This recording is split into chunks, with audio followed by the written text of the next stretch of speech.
Shalom, welcome to the MakerSpace. In this video we're going to go over the main thing you need to know for your test tomorrow. This is one of the main machines we used. Who knows what it is called? You can shout out the answer now. It is indeed called a bandsaw because the saw inside the blade is in the shape of a band. It just goes round and round.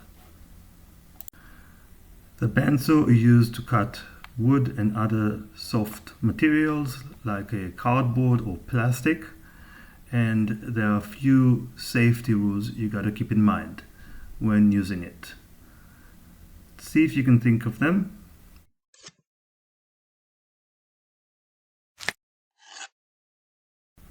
Yes, so indeed cutting your fingers is one of the main risks.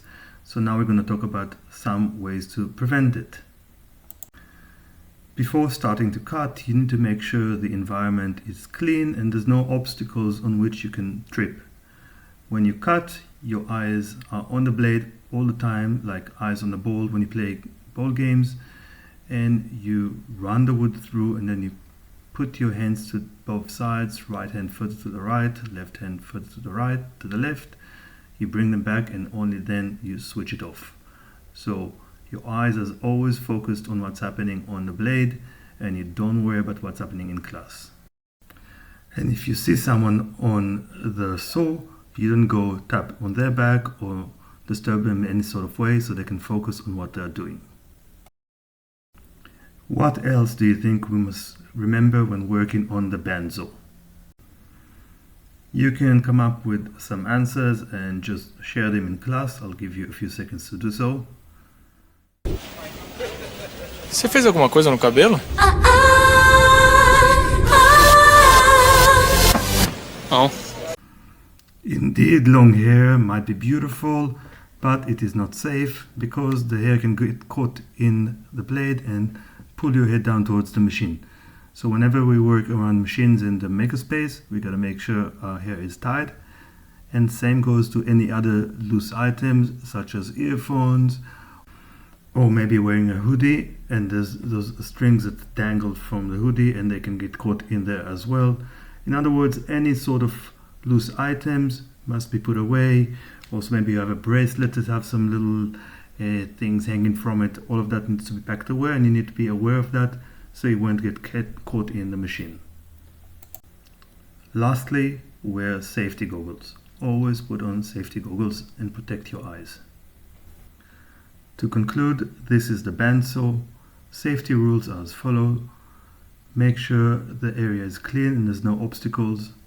Make sure there's no one too close to you that can bother you while you're working. And while we're working, keep your eyes on the blade. When you work, make sure you remove your hands or keep them away from the blade. And once you've cut, remove them to the sides and then back before turning off the machine. Make sure you wear safety goggles. And make sure there are no loose items that can get caught in the blade, like long hair or earphones or any other dangling items. Next is our marvelous bench drill, sometimes also called a pillar drill or a press drill. And in it I want you to be able to identify a few parts and know what they are doing. So in orange we've got two handles. Handle A is the one you turn to bring the drill chuck down, and that essentially what makes the hole in things. So you grab any of those three handles and start rolling it down. Handle B brings the drill table up and down. In green we've got the drill chuck. Its purpose is to grab the drill bit. That's the little metal piece that actually cuts or drills into the material. And these are just a few examples of drill bits. Metal drill bits, wood drill bits. The drill table is where you place the material that you're drilling into, and that could be brought up and down with handle B. So just to go over that again, handle A will bring the drill chuck or the drill head down where the drill chuck holds the drill bit. Handle B will bring the drill table up and down.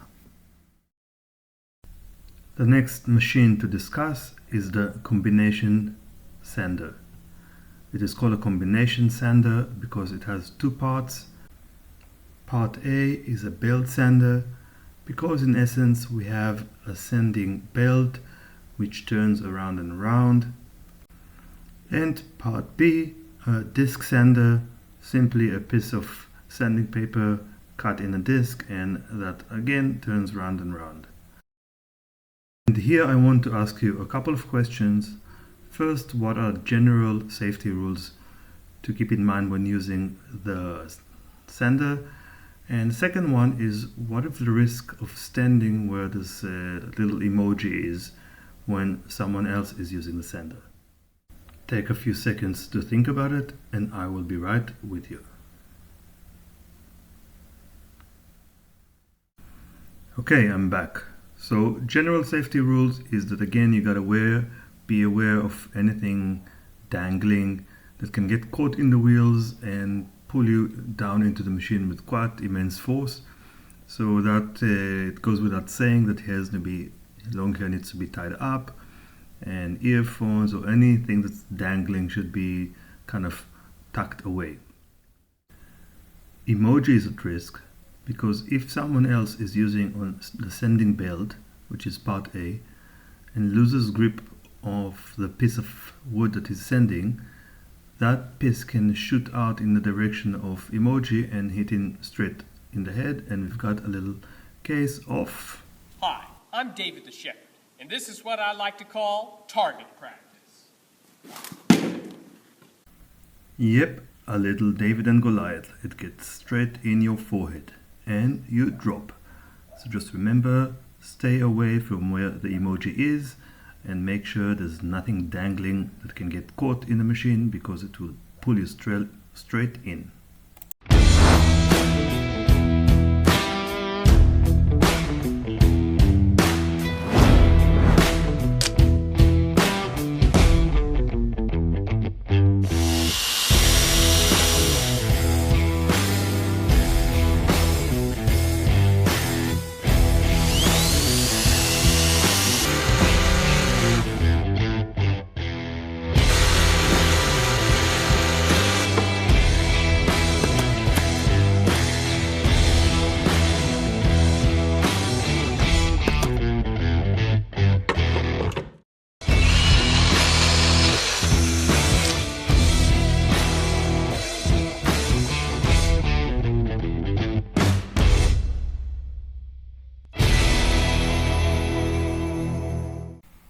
So this is the Bosch cordless drill we've got in the MakerSpace. As opposed to the bench drill, it is movable, it is battery operated, and you can take it anywhere with you. I've got a few things I want you to be aware of. First of all, what is the purpose of this big red button? Yep, that is correct. This is the trigger which makes the drill go, which makes it spin. Question 2 is, what is the purpose of this little red button in the center of the drill? Yep, you might have guessed it correctly, or actually you might know. This changes the direction in which the drill spins, so whether it spins inwards or outwards. Question 3 is, what is the purpose of this part and what is its name? Yep, that is indeed the chuck. Like we've got a chuck on the bench drill, we've got one on the cordless drill, and it has the same purpose, which is to hold the drill bit. A couple of things to end with. First of all, this is the back saw. The back saw is used to cut wood, and also you can cut other soft materials like cardboard or plastic, but you can definitely not use it to cut metal. It will simply break the teeth on the saw. It is made for soft materials like wood. And last but not least is the junior hack saw. The hack saw is used primarily to cut metal. Yes, you can cut smaller, softer things like wood dowels or plastic, etc. with it, but its small, very dense teeth are specifically made to cut through metal. One last thing before we wrap up. These round wooden sticks are called dowels. That's D-O-W-L-E-S.